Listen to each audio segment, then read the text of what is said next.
Sejarah hubungan orang Sabu atau Hawu dan Sumba atau Humba.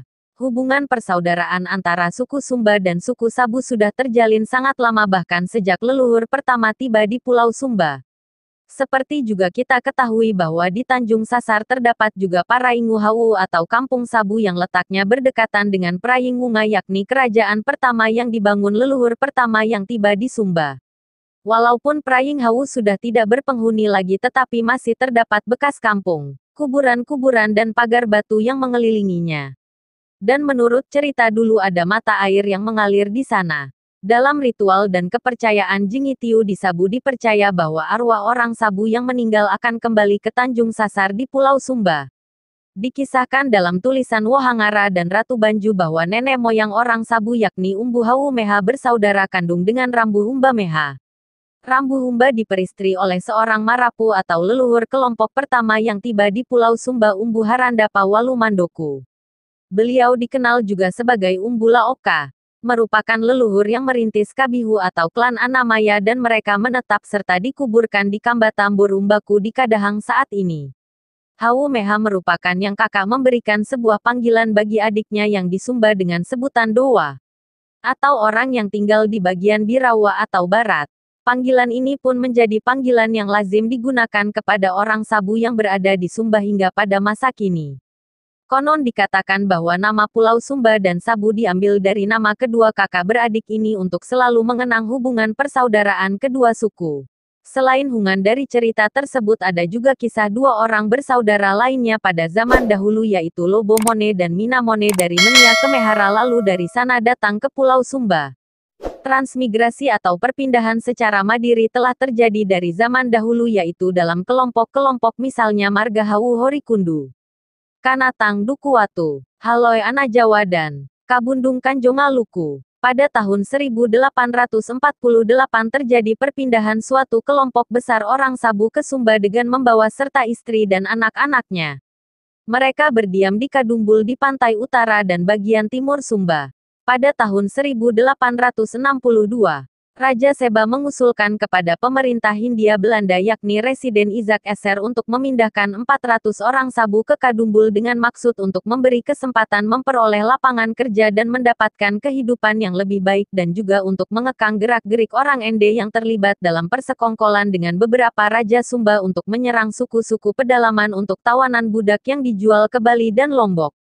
Dan atas inisiatif pemerintah Hindia Belanda mentransmigrasikan sejumlah orang Sabu ke Sumba pada akhir abad ke-19.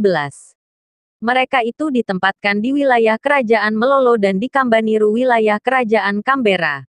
Merekalah perkumpulan orang Kristen pertama di Pulau Sumba yang tercatat tahun 1877 yang dipimpin oleh seorang guru Injil dari Ambon.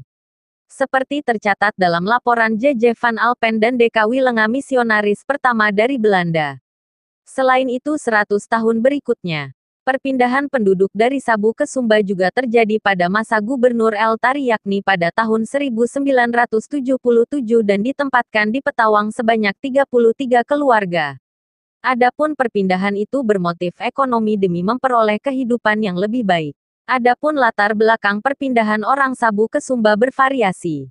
Perpindahan bermotif ekonomi atau perdagangan karena di Sumba terdapat banyak pohon lontar. Ada juga bermotif politis yakni menyangkut keamanan dan untuk memadamkan peperangan yang terjadi dan untuk mencegah perdagangan budak yang dilakukan oleh orang-orang Ende. Selain itu, hubungan marga antara Kabihu atau klan di Sumba dengan Udu atau klan di Sabu juga mempunyai kemiripan nama walaupun dengan bahasa yang agak berbeda seperti Kabihu Nipa di Sumba mirip dengan Dona Hipa di Sabu. Kabihu Watu Pelitu di Sumba mirip dengan Dona Taga di Sabu. Kabihu Luku Walu di Sumba mirip dengan Dona Luru di Sabu. Kabihu Anamburung di Sumba mirip dengan Dona Horo di Sabu. Baradita di Sumba mirip dengan Do Kekoro di Sabu. Dan masih banyak lagi. Hubungan kawin-mawin antara orang Sabu dan orang Sumba juga sudah terjadi sejak dulu kala. Berikut di antaranya, Umbu Jarawatu seorang bangsawan Sabu kawin dengan Rambu Mainggadi anak dari Umbu Tarubu Urunggaba seorang bangsawan dari Kabihu Lukumaru. Umbu Kahomanu dengan Rambu Bangukahi seorang putri dari bangsawan Lukumaru. Umbu Jamiriwu seorang bangsawan dari Sabu kawin dengan Rambu Paji Jerama Ramba Hawu putri dari bangsawan Mangili. Umbung Gau Haumara, seorang putra bangsawan Watu Pelit di Melolo, kawin dengan putri bangsawan Sabu Melolo dari klan Donataga, yaitu saudari dari Amanai Jawa, seorang raja Sabu dan Ama di Matalo. Umbun Janja Taranau, seorang bangsawan Mangili, kawin dengan Rambu Kado Buki, seorang bangsawan Hawu Mesara. Perkawinan antara anak Raja Mangili dan Melolo menikah dengan anak Raja Sebahawu. Perkawinan antara putra Sabu dengan putri Rende. Dan perkawinan antara Umbu Naihiwa dari Kapunduk dengan seorang putri Raja Sabu. Demikian sepenggal kisah hubungan persaudaraan antara suku Sumba dan suku Sabu di Pulau Sumba hingga saat ini. Jika ada kisah lain terkait hubungan suku Sumba dan suku Sabu di Pulau Sumba, silakan tuliskan di bawah kolom komentar. Salam Pakalembingu.